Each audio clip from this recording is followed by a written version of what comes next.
Hello friends, welcome to my channel Sushant.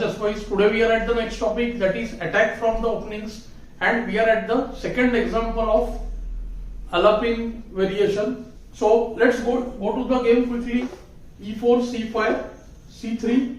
Currently I am taking all my game examples and I will try to show you different lines which come up in my games, and along with that we will discuss some theoretical lines as well.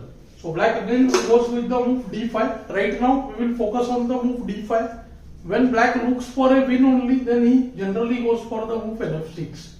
E takes d5, queen takes d5, d4. In the last game, which was the first example, we discussed how nc6 is played and black delays the move cd4 in many cases. Today's discussion is about the move e6 when the bishop on c8 is kept inside only. Black first plays nf6. White goes nf3, keeping his options open. He doesn't want to disclose where he wants to put this bishop on f1. So many a times black players play nc6 first. After b3 we will have game-like position in that. There is another option also which is similar to the game. The point of nc6 is that if we play bd3 instantly, then bg4 is more annoying. So white should wait. When the bishop comes to g4, then he can do be2, or he can do the move be2 instantly as well. But see, right now he doesn't want to commit b3.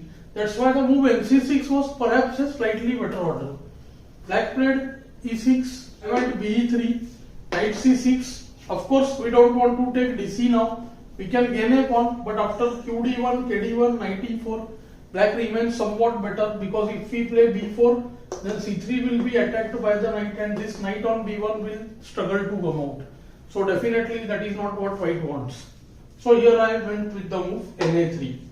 Generally what happens, I could have chosen the move bd3 as well. But the point is that after bd3, now when black takes cd, bb4 check and c3, we have a different kind of position where generally white doesn't like the bishop to be on e3.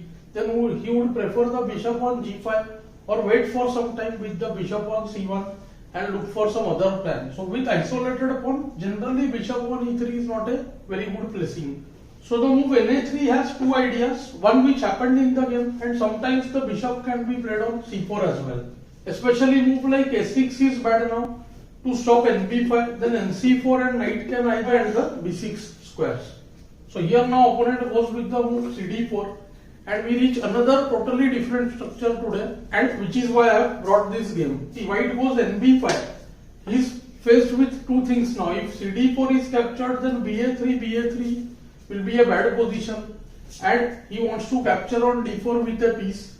So first nb5, an important intermezzo, threatening nc7, winning the queen. Perhaps only move qd8, and now he takes with the piece on d4. The point is that after knight d4, he wants bd4. Typical play, black wants the move e5. So white stops that permanently, and then he gets both his bishops. See, bd3, bd4 and a kingside attack. This is what I like. The other option is we can have always this 3 versus 2 queenside majority along with the bishop's presence in the middle. So many endgames will become somewhat better, slight edge for white throughout. So this line has a big psychological impact, especially when we are playing against 200-300 points higher opponents. And that has been the case whenever I have played against IMs like this game. The opponent is 2-3-1-1 rating. So they are under more pressure that they don't want a draw. So they generally tend to take risk. Although I am also not looking for a draw in most cases, but they don't want. So the chances are that instead of getting a slight minus position throughout, they try to react quickly, and then something or the other goes wrong. Like it happens in this game also. Black goes b7, bd3, bd7. If instant castle, then also white has ne5 followed by transferring his queen to f3 and h3. So as soon as I saw bd7, I know that bc6 should be stopped and white goes ne5. So soon we will realize that white will have a nice bishop pair position along with two pluses, one kingside attack, other the queenside pawn majority. So one of the advantage we are going to have, although I prefer going for the kingside attack more. My opponent played bishop c6, and here I could have castled also, Had black played castle, then as I said, I would have castled perhaps. So now first we will take nc6. After castle qd5, nc6, that is another way of playing. But then I don't want this queen to come to h5 and all. So first nc6, bc, castle, castle. As I mentioned, white has two pluses here. Firstly, I would like to use the bishop pair. So I went with the move queen e2. Instantly you can see that queen f3 is met by qd5, qh3 by qh5. So I want to go with the move rook d1 first, snatch this d file and improve the position. Do note that the moves like nd7 look very obvious in order to trade this dash squared bishop. But you can see that after rook d1, there will be instant pressure on the d file. So for instance, bf6 can be seen met by bf6. When nf6, then this file is opened, so bh7 wins the queen, and after bf6, queen f6 also you can see bh7 followed by rd7. So white will have a winning endgame. My opponent goes with the move c5, trying to unsettle this bishop, bishop e5, and as I showed, again instant nd7 is met by rd1. So qb6, queen moves away, rook a d1, rook f d8, since the other rook wants to use c8 or sometimes the b8 square. Right now b8 is not available. And now it's clear that nd7 and trading of bishop will soon happen. That is what my opponent thought. I played the move c4, setting a small trap and also keeping place for the bishop on c3. My opponent instantly played the move nd7 and he was caught in a trap. Position is such that black is getting desperate now. He wants to trade the bishop. See, this is the kind of typical position which 23-2400 players start becoming panicky, because they sense that if pieces are all traded, then there is a draw, and if white is just let to do his space, then he creates a kingside attack. For instance, see queen f3 followed by queen h3, force the pawns to move, then the rook transfers to the king side and all that. But after nd7, I had seen the combination. Here comes bishop h7 check, king takes h7 and the move rook d7. The point is that rook d7 almost forced, and see now comes queen e4 check, f5, queen takes a8. Not only did I win a pawn, but the queen is active. Queen can come back from f3 to h5. Queen wants to enter e8 as well, because queen e8, queen f7 would be winning for white.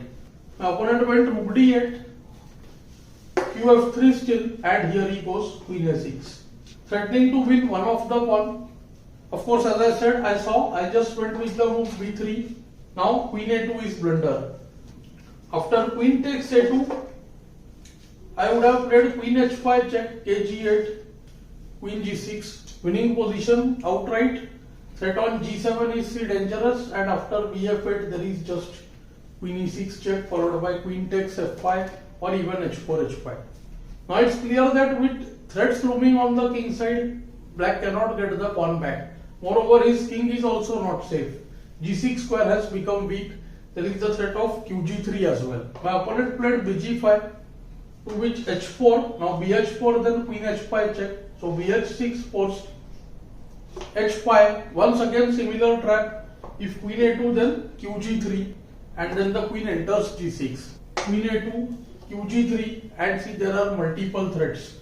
Let's say black goes queen a6, protecting e6, then qg6 check, kg8, bishop takes g7, either right now, outright, or after rook a1, qb6, then go bg7, bg7, and h6. It's game over. Rook d7 is met by queen e8, rook is lost, and queen moves, then g7 is just weak and e6 would be taken.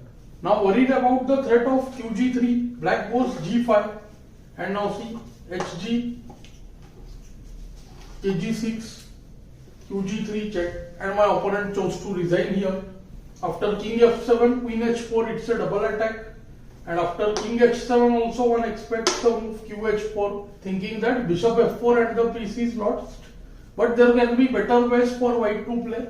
Let's say rook d7, then after bf4 there can be the move e5. Queen supports h6, but after be5 also we can see that white is winning. In fact, the computers prefer the move f4, when after the rook lift the position is winning. King is safe on h2, rook simply transposes and white wins.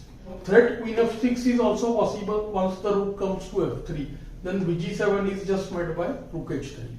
Anyways, my opponent chose to resign here. So I try to cover the Alapin Sicilian through my games and some master games, and whatever lines remain, I'll make separate lessons based on those. I hope you are finding these lessons useful and instructive. Do let me know in the comments below. Thanks for your time.